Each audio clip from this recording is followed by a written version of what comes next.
Hey guys, আসসালামু আলাইকুম রহমতুল্লাহ। 30শে March 2026। সম্মানিত যারা এই ভিডিও দেখতেছেন, কয়েকদিন গ্যাপ থাকার পর আরও একটা গুরুত্বপূর্ণ ভিডিও নিয়ে আপনাদের সামনে হাজির হয়ে গেলাম।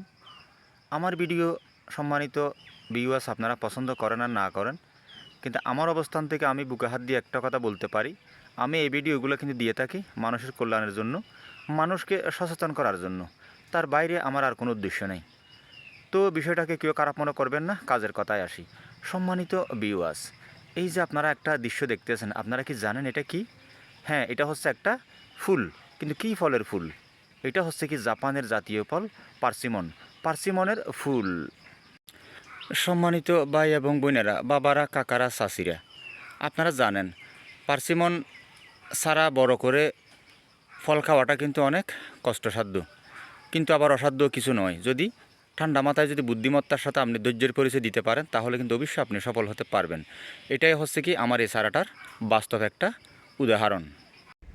সম্মানিত যারা এই ভিডিও দেখতেছেন, অনেক নাজুক, একেবারে ঝুঁকিপূর্ণ, হইতেও পারে নাও হইতে পারে, এরকম রিক্সের উপরে একটা চারা অনেক চড়া দাম দিয়ে কিনেছে। আপনারা জানেন একটা পার্সিমন চারা কিন্তু 5,000 টাকা প্লাস পর্যন্ত হয়ে থাকে। তবে সময়ের ব্যবধানে এটা অনেকটা নিচে নামে আসছে, তারপরেও কিন্তু এত সস্তা নয়। একটা পার্সিমনের চারার কথা বললেই কিন্তু 3,000 টাকা প্লাস হিসাব করতে হবে। তো যাই হোক, একটা ছোট 1 ফুট অথবা 1.25 ফুটের একটা শলার মতো একটা চারা কিনেছিলাম। টফের মধ্যে রাখার পরে অনেক সেবা করার পরে মোটামুটি একটা সাইজে নিয়ে আসছি, একটা পর্যায়ে নিয়ে আসছি। পর আবার এটা মাটিতে স্থানান্তর করলাম। টোটাল মিলিয়ে 2 বছর কষ্ট করলাম নিরলসভাবে। তারপরে কিন্তু সফলতার দেখা পেলাম। ওই যে শুরুতে আপনাদেরকে ফুল দেখালাম, এটা হচ্ছে কি পার্সিমনের ফুল। তো এখন যেহেতু ফুল আসতেছে, পরিচর্যা করলে ফল হবে, আর পরিচর্যার ঘাটতি হলে ফল হবে না। তবে আমি চাইতেছি ফল না হোক, আমি চাইতেছি আমার গাছটা আরেক বছর পিছনের দিকে যাক, আর একটু শক্তিশালী হোক। যেহেতু বর্ষাকাল এখনও বাকি আছে, এখনও বৈশাখীর বৃষ্টিগুলো কিন্তু হয় নাই। তো এরপর যদি আমি 1 বছর পরে যদি গাছটাকে আরেকটু ম্যাচিউর করতে পারি, তাহলে আমি পরিপূর্ণ ফল পাবো। তখন এই গাছ থেকে আমরা অনেকে ফল আস্বাদন করতে পারবো, ফ্যামিলি মেম্বার যারা আছে তারা সবাই। এটা হচ্ছে কি দেরিতে ফল নেওয়ার একটা গুরুত্বপূর্ণ বেনিফিট। সম্মানিত যারা এই ভিডিও দেখতেছেন, অনেকে মন্তব্য করতে পারেন একটা পার্সিমন ছাড়া কিনছেন, এটা নিয়ে তো আহামরি কিছু বলার দরকার কি? আসলে বিষয়টা এরকম না।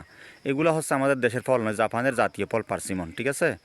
তো এরকম ভিআইপি লেভেলের ফল আপনারা যদি এখনও ঢাকা যমুনা ফিউচার পার্কে চট্টগ্রামের আগুরাতে যদি যান, সর্বনিম্ন 800 টাকা আর সর্বোচ্চ 1600 টাকা 17 টাকা পর্যন্ত হয়ে থাকে, ডলারের উপর দাম ভিত্তি করে। তো এরকম ভিআইপি লেভেলের একটা ফল আপনি যদি নিজে চারা থেকে গাছ বানিয়ে খেতে পারেন, তার চেয়ে খুশি আর কি হতে পারে? যারা বুঝে তারা বুঝে, যারা বুঝবে না তারা এই কথাকে কখনো ভালো মনে করবে না। আশা করি বুঝাইতে পেরেছি। দেখেন কি সুন্দর ফুল বের হচ্ছে। আজকে এতটুকু পর্যন্ত। ভিডিওটা ভালো লাগে লাইক করবেন, কমেন্ট করবেন, শেয়ার করবেন, সাবস্ক্রাইব করবেন।